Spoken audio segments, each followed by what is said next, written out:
Chapter 9. Persistence. The sustained effort necessary to induce faith. The eighth step toward riches. Persistence is an essential factor in the procedure of transmuting desire into its monetary equivalent. The basis of persistence is the power of will. Willpower and desire, when properly combined, make an irresistible pair.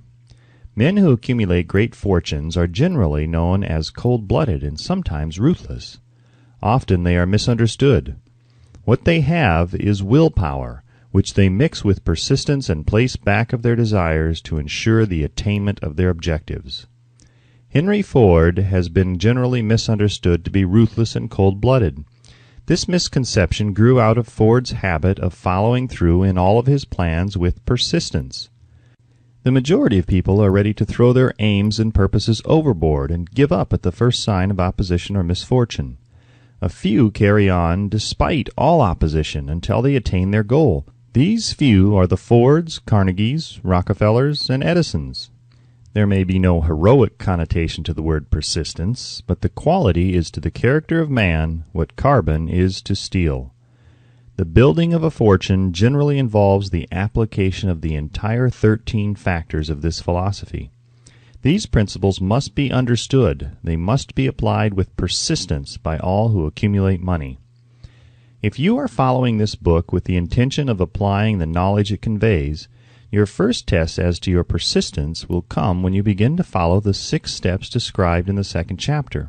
Unless you are one of the 2 out of every 100 who already have a definite goal at which you are aiming, and a definite plan for its attainment, you may read the instructions and then pass on with your daily routine and never comply with those instructions. The author is checking you up at this point because lack of persistence is one of the major causes of failure. Moreover, experience with thousands of people has proved that lack of persistence is a weakness common to the majority of men. It is a weakness which may be overcome by effort. The ease with which lack of persistence may be conquered will depend entirely upon the intensity of one's desire. The starting point of all achievement is desire. Keep this constantly in mind. Weak desires bring weak results, just as a small amount of fire makes a small amount of heat. If you find yourself lacking in persistence, this weakness may be remedied by building a stronger fire under your desires. Continue to read through to the end, then go back to Chapter 2 and start immediately to carry out the instructions given in connection with the 6 steps. The eagerness with which you follow these instructions will indicate clearly how much or how little you really desire to accumulate money. If you find that you are indifferent, you may be sure that you have not yet acquired the money consciousness which you must possess before you can be sure of accumulating a fortune. Fortunes gravitate to men whose minds have been prepared to attract them, just as surely as water gravitates to the ocean. In this book may be found all the stimuli necessary to attune any normal mind to the vibrations which will attract the object of one's desires. If you find you are weak in persistence, center your attention upon the instructions contained in the chapter on power. Surround yourself with a mastermind group, and through the cooperative efforts of the members of this group, you can develop persistence. You will find additional instructions for development of persistence in the chapters on autosuggestion in the subconscious mind. Follow the instructions outlined in these chapters until your habit nature hands over to your subconscious mind a clear picture of the object of your desire. From that point on, you will not be handicapped by lack of persistence. Your subconscious mind works continuously while you are awake and while you are asleep. Spasmodic or occasional effort to apply the rules will be of no value to you. To get results, you must apply all of the rules until their application becomes a fixed habit with you. In no other way can you develop the necessary money consciousness. Poverty is attracted to the one whose mind is favorable to it, as money is attracted to him whose mind has been deliberately prepared to attract it, and through the same laws. Poverty consciousness will voluntarily seize the mind which is not occupied with the money consciousness. A poverty consciousness develops without conscious application of habits favorable to it. The money consciousness must be created to order, unless one is born with such a consciousness. Catch the full significance of the statements in the preceding paragraph, and you will understand the importance of persistence in the accumulation of a fortune. Without persistence, you will be defeated, even before you start. With persistence, you will win. If you have ever experienced a nightmare, you will realize the value of persistence. You are lying in bed, half awake, with a feeling that you are about to smother. You are unable to turn over or to move a muscle. You realize that you must begin to regain control over your muscles. Through persistent effort of willpower, you finally manage to move the fingers of one hand. By continuing to move your fingers, you extend your control to the muscles of one arm until you can lift it. Then you gain control of the other arm in the same manner. You finally gain control over the muscles of one leg and then extend it to the other leg. Then, with one supreme effort of will, you regain complete control over your muscular system and snap out of your nightmare. The trick has been turned step by step. You may find it necessary to snap out of your mental inertia through a similar procedure, moving slowly at first and then increasing your speed until you gain complete control over your will. Be persistent, no matter how slowly you may at first have to move. With persistence will come success.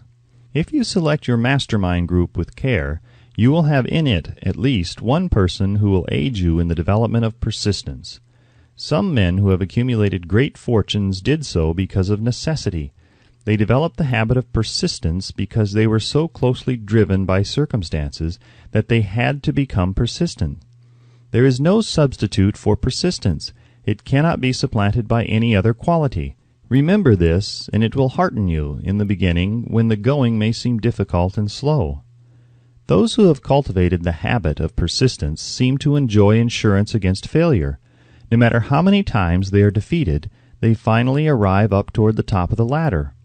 Sometimes it appears that there is a hidden guide whose duty is to test men through all sorts of discouraging experiences. Those who pick themselves up after defeat and keep on trying arrive, and the world cries, "Bravo! I knew you could do it." The hidden guide lets no one enjoy great achievement without passing the persistence test.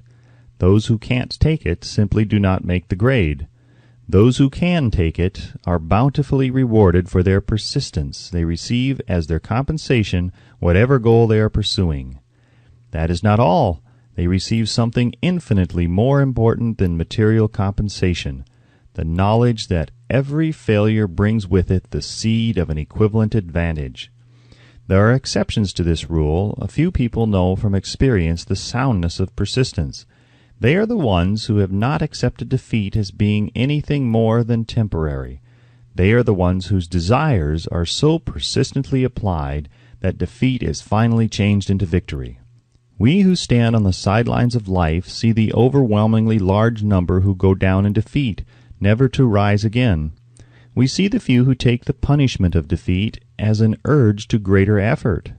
These, fortunately, never learn to accept life's reverse gear. But what we do not see, what most of us never suspect of existing, is the silent but irresistible power which comes to the rescue of those who fight on in the face of discouragement.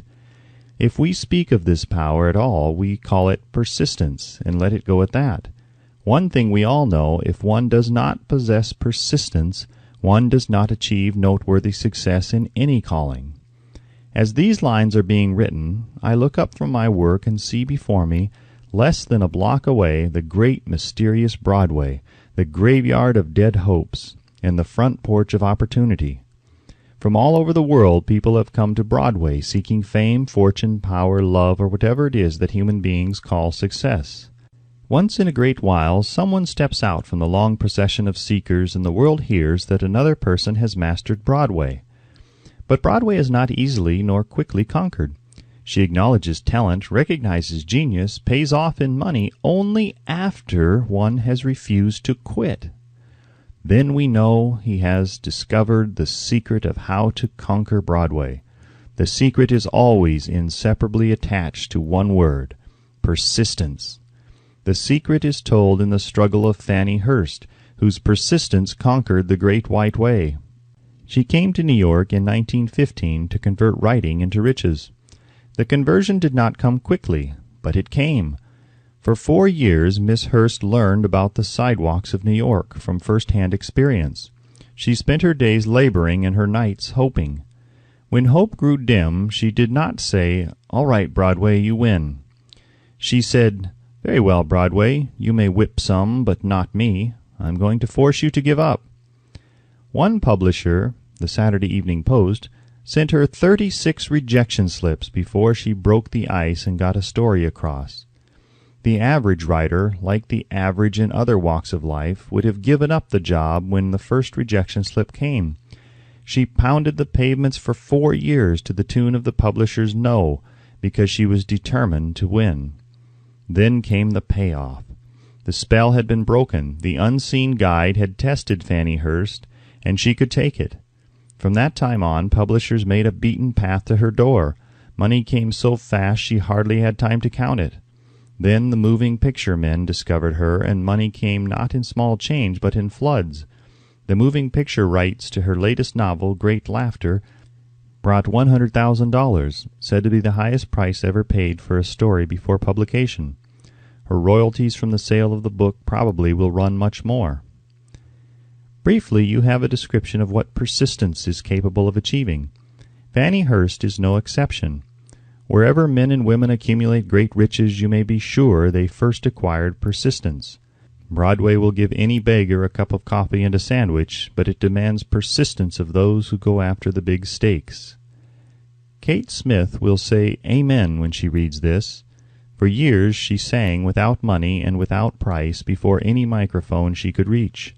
Broadway said to her, "Come and get it if you can take it."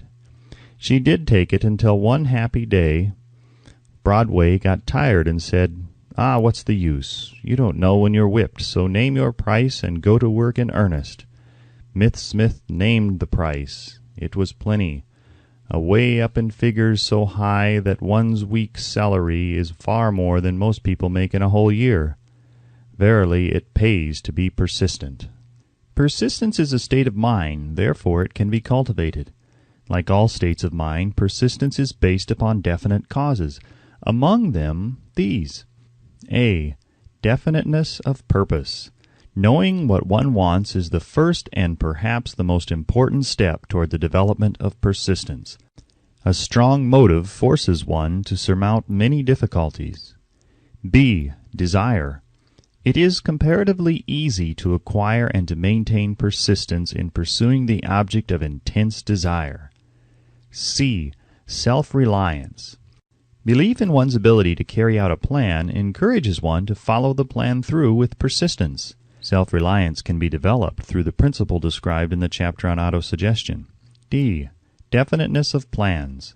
Organized plans, even though they may be weak and entirely impractical, encourage persistence. E. Accurate knowledge. Knowing that one's plans are sound, based upon experience or observation, encourages persistence. Guessing instead of knowing destroys persistence. F. Cooperation. Sympathy, understanding, and harmonious cooperation with others tend to develop persistence. G. Willpower. The habit of concentrating one's thoughts upon the building of plans for the attainment of a definite purpose leads to persistence. H. Habit. Persistence is the direct result of habit. The mind absorbs and becomes a part of the daily experiences upon which it feeds. Fear, the worst of all enemies, can be effectively cured by forced repetition of acts of courage. Everyone who has seen active service in war knows this. Before leaving the subject of persistence, take inventory of yourself and determine in what particular, if any, you are lacking in this essential quality. Measure yourself courageously, point by point, and see how many of the 8 factors of persistence you lack. The analysis may lead to discoveries that will give you a new grip on yourself. Symptoms of lack of persistence. Here you will find the real enemies which stand between you and noteworthy achievement. Here you will find not only the symptoms indicating weakness of persistence, but also the deeply seated subconscious causes of this weakness.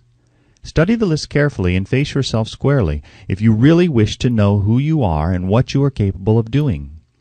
These are the weaknesses which must be mastered by all who accumulate riches. 1. failure to recognize and to clearly define exactly what one wants. 2. Procrastination with or without cause, usually backed up with a formidable array of alibis and excuses. 3. Lack of interest in acquiring specialized knowledge. 4. Indecision, the habit of passing the buck on all occasions instead of facing issues squarely, also backed by alibis. 5. The habit of relying upon alibis instead of creating definite plans for the solution of problems. 6. Self-satisfaction. There is but little remedy for this affliction, and no hope for those who suffer from it. 7. Indifference, usually reflected in one's readiness to compromise on all occasions rather than meet opposition and fight it. 8. The habit of blaming others for one's mistakes and accepting unfavorable circumstances as being unavoidable. 9. Weakness of desire, due to neglect in the choice of motives that impel action. 10. Willingness, even eagerness, to quit at the first sign of defeat, based upon one or more of the 6 basic fears. 11. Lack of organized plans placed in writing where they may be analyzed. 12. The habit of neglecting to move on ideas or to grasp opportunity when it presents itself. 13. Wishing instead of willing. 14. The habit of compromising with poverty instead of aiming at riches. General absence of ambition to be, to do, and to own. 15. Searching for all the shortcuts to riches, trying to get without giving a fair equivalent, usually reflected in the habit of gambling, endeavoring to drive sharp bargains. 16. Fear of criticism. Failure to create plans and to put them into action because of what other people will think, do, or say.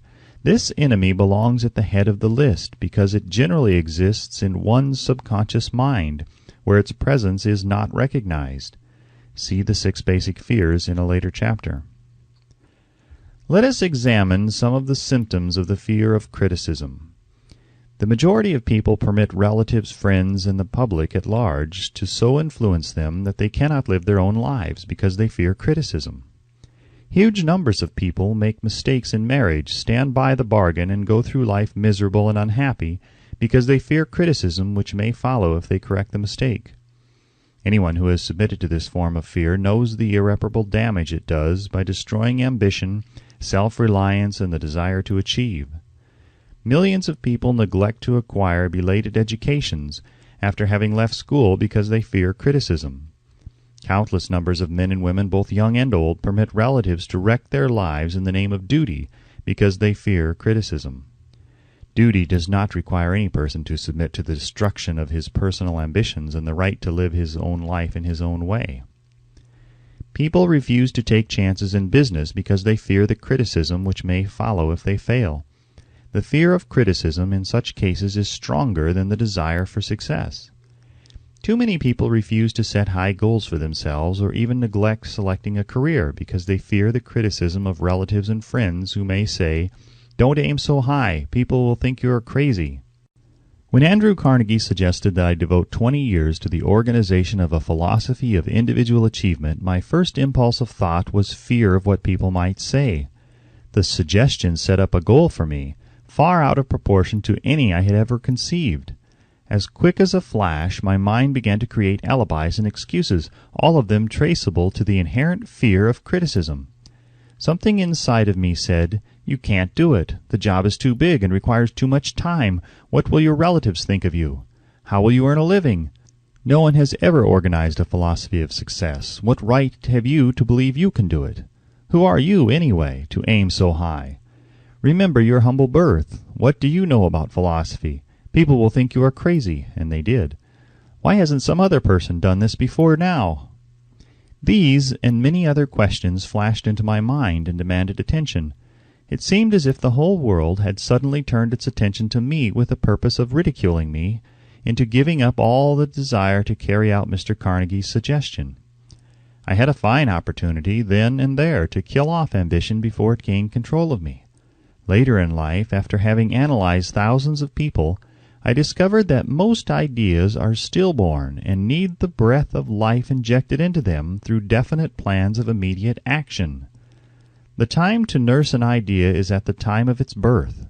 Every minute it lives gives it a better chance of surviving. The fear of criticism is at the bottom of the destruction of most ideas which never reach the planning and action stage. Many people believe that material success is the result of favorable breaks. There is an element of ground for that belief, but those depending entirely upon luck are nearly always disappointed, because they overlook another important factor which must be present before one can be sure of success. It is the knowledge with which favorable breaks can be made to order. During the Depression, W.C. Fields, the comedian, lost all his money and found himself without income, without a job and his means of earning a living. Vaudeville no longer existed. Moreover, he was past 60 when many men consider themselves old. He was so eager to stage a comeback that he offered to work without pay in a new field, movies. In addition to his other troubles, he fell and injured his neck.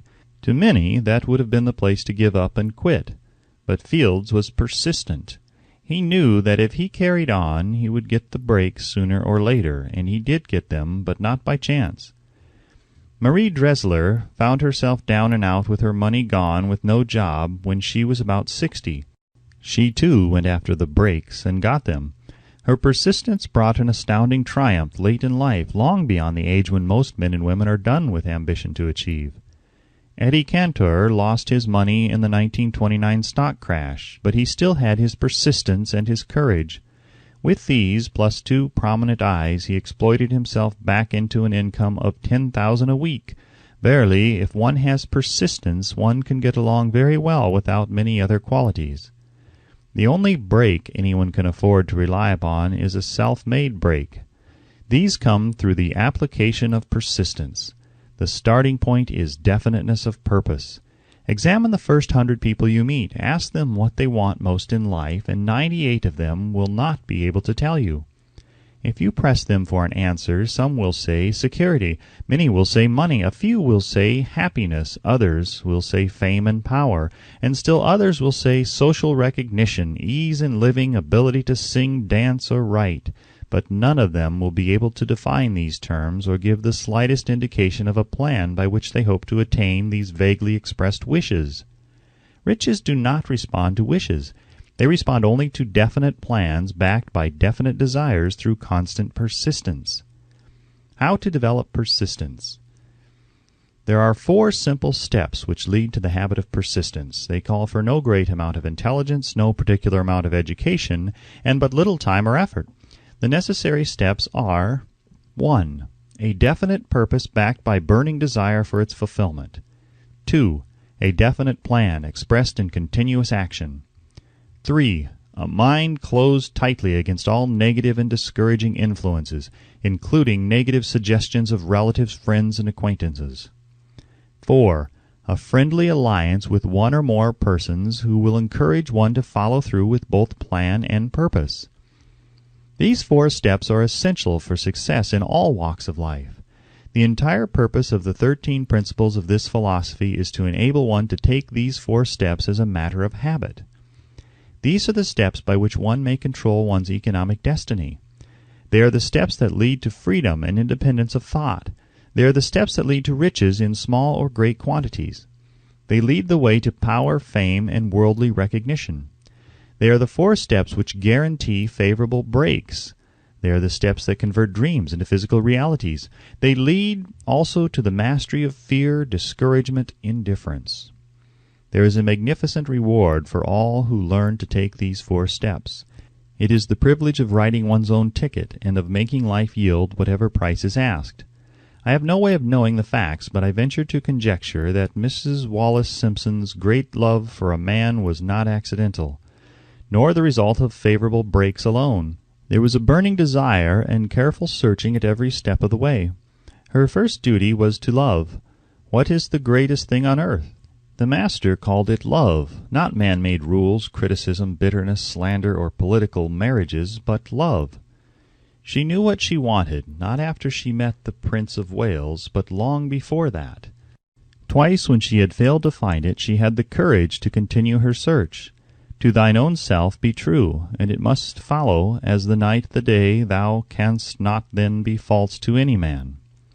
Her rise from obscurity was of the slow, progressive, persistent order, but it was sure.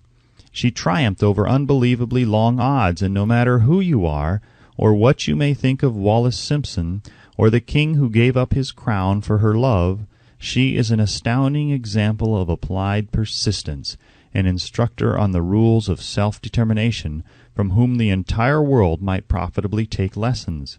When you think of Wallace Simpson, think of one who knew what she wanted, and shook the greatest empire on earth to get it. Women who complain that this is a man's world, that women do not have an equal chance to win, owe it to themselves to study carefully the life of this unusual woman, who at an age when most women consider old, captured the affections of the most desirable bachelor in the entire world. And what of King Edward? What lesson may we learn from his part in the world's greatest drama of recent times? Did he pay too high a price for the affections of the woman of his choice? Surely no one but he can give the correct answer. The rest of us can only conjecture. This much we know. The king came into the world without his own consent. He was born to great riches without requesting them. He was persistently sought in marriage. Politicians and statesmen throughout Europe tossed dowagers and princesses at his feet. Because he was the firstborn of his parents, he inherited a crown which he did not seek, and perhaps did not desire. For more than 40 years he was not a free agent, could not live his life in his own way, had but little privacy, and finally assumed duties inflicted upon him when he ascended the throne. Some will say, with all these blessings, King Edward should have found peace of mind, contentment, and joy of living. The truth is that back of all the privileges of a crown, all the money, the fame, and the power inherited by King Edward, there was an emptiness which could be filled only by love. His greatest desire was for love.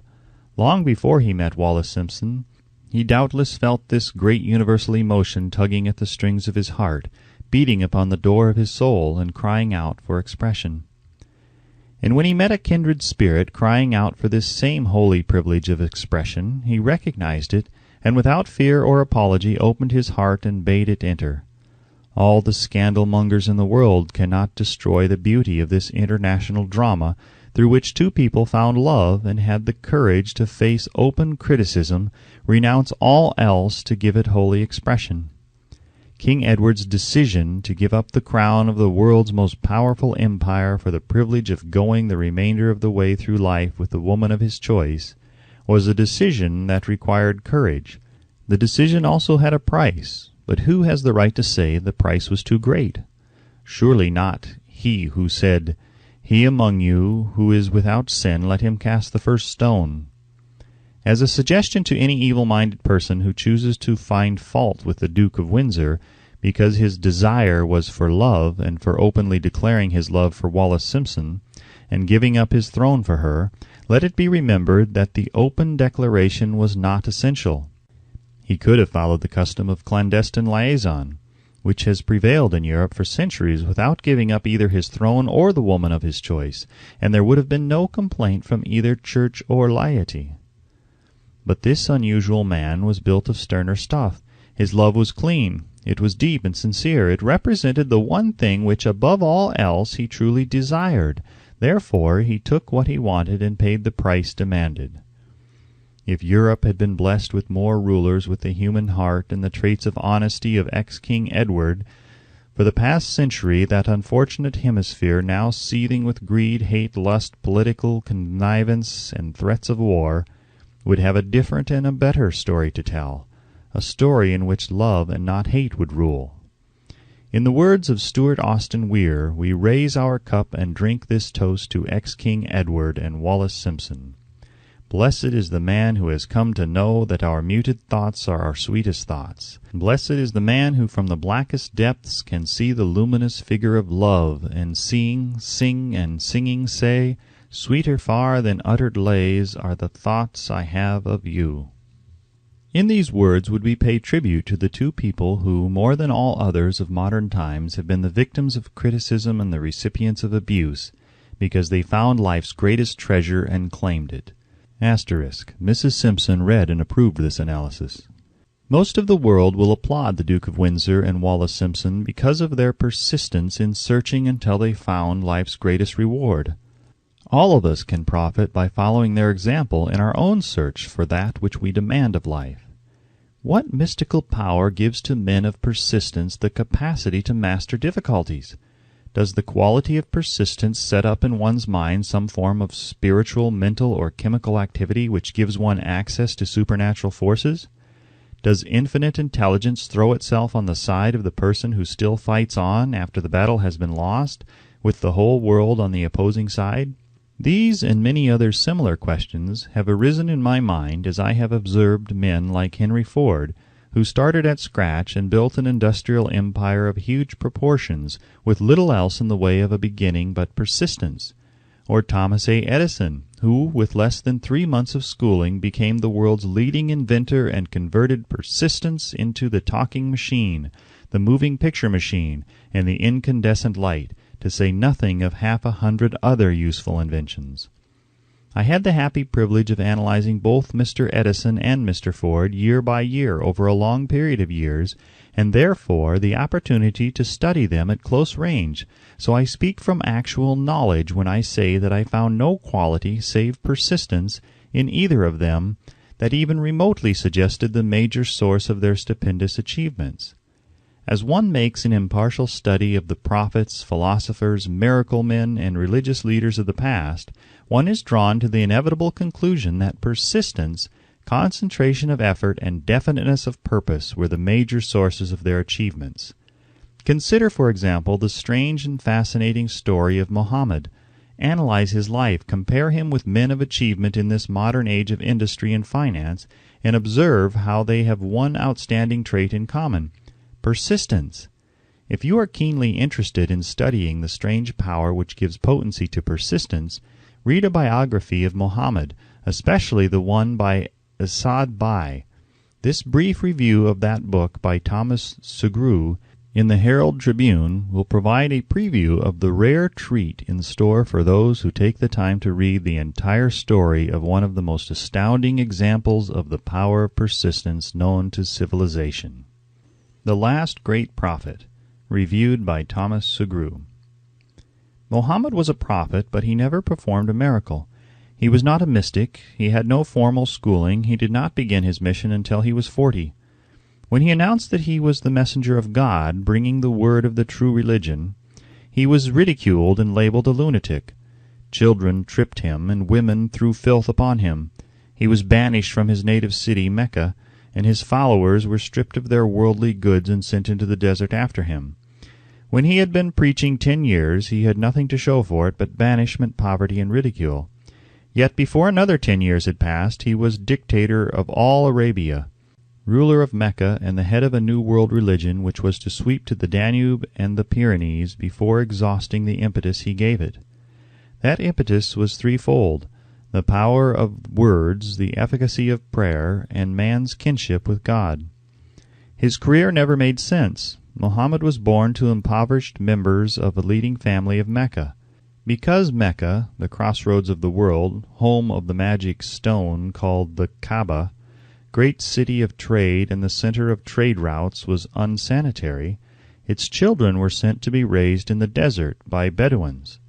Mohammed was thus nurtured, drawing strength and health from the milk of nomad, vicarious mothers.